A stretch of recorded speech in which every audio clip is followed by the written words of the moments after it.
निषेध असो, ग्रेट सोम्याचा निषेध असो। जय भवानी, जय शिवाजी, जय भवानी, जय शिवाजी, ग्रेट सोम्याचा निषेध असो, ग्रेट सोम्याचा निषेध असो, ईडीच्या एजंटचा निषेध असो, ईडीच्या एजंटचा निषेध असो, ईडीच्या एजंटचा निषेध असो, ग्रेट सोम्याचा निषेध असो। छत्रपती शिवाजी महाराज की जय। छत्रपती शिवाजी महाराज की जय। काल जो प्रकार झाला त्याबद्दल काय सांगाल?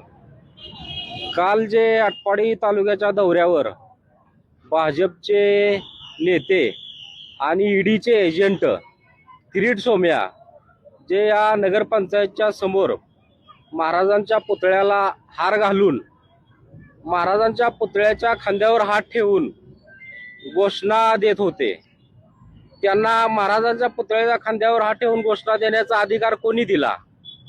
हे किरीट सोम्या अश्लील व्हिडिओ करून सोशल मीडियामध्ये व्हिडिओ व्हायरल करतो आणि ह्यो किरीट सोम्या महाराजांच्या पुतळ्याच्या खांद्यावर हात ठेवून घोषणा देतो, तरी ह्या घोषणा देऊन सर्व शिवप्रेमींचे माफी मागावी अशी मी व्यक्त करतो भावना। प्रश्न विचारा की काल जो प्रकार झाला त्याबद्दल तुमचं काय म्हणणं आहे? काल किरीट सोमय्याचा आटपाडी दौरा झाला, त्यांचा दौरा यायची काही आवश्यकता नव्हतीच, पण ते का आले होते आम्हाला माहीत नाही। पण आले ठीक आहे, येण्याबद्दल आमचं बी दुमत नाही, पण आटपाडीत येऊन जे त्यांनी जे कृत्य केलंय ते आम्हाला बरोबर वाटलं नाही।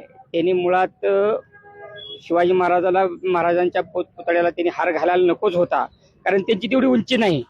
ते एक ईडीचे एजंट आहेत आणि भाजपनं पाळलेले कुत्र्याचे पिल्लो असल्यासारखं ते आहेत, त्यामुळे त्यांनी त्यांच्या उंचीप्रमाणे राहावं। महाराजांच्या खांद्यावर हात ठेवण्या इतपत त्यांची ती लायकी नाही किंवा त्यांची उंची नाही, त्यामुळं त्यांनी आमच्या शिवप्रेमींचे त्यांनी जाहीर माफी मागावी, अन्यथा आम्ही त्यांच्या विरोधात आंदोलन करण्यास तयार आहे। त्याने येऊन माफी मागावी एवढीच आम्ही अपेक्षा व्यक्त करतो। किरीट सोम्याचा निषेध असो, ग्रेट सोम्याचा निषेध असो। जय भवानी, जय शिवाजी, जय भवानी, जय शिवाजी, ग्रेट सोम्याचा निषेध असो, ग्रेट सोम्याचा निषेध असो, ईडीच्या एजंटचा निषेध असो, ईडीच्या एजंटचा निषेध असो, ईडीच्या एजंटचा निषेध असो, ग्रेट सोम्याचा निषेध असो। आटपाडीच्या दौऱ्यावर भाजपचे एक एजंट आले होते, त्यासनीला ते कशासाठी आले होते? नगरपंचायतच्या जन्म मृत्यूच्या नोंदी तो ऑनलाईन 1 महिन्यात केल्या म्हणून ते इथं आला होता। तो एवढा भाजपच्या एजंटला आटपाडीसाठी एवढ्या लांब का पाठवलं त्यांनी? आणि ते आले इथं आमच्या महाराजांच्या पुतळ्याला हार घातला आणि त्यांनी खांद्यावर हात ठेवला। त्यांच्या संग भाजपचे कुत्रे जे होते त्या कुत्र्यासनीला सुद्धा कळायला पाहिजे होतं की बाबा महाराजांच्या खांद्यावर हात ठेवतो हो एजंट, त्याचं काम नव्हतं इथं येणं, पण त्यानं त्याची लायकी नसताना तो इथं आटपाडीला आला।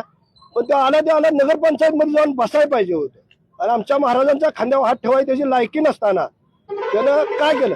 पण एवढं त्याच्या डोक्यात नाही की आटपाडी तालुक्यामध्ये जन्म मृत्यू नोंदी 1950 पासून नोंदी आहे त्या।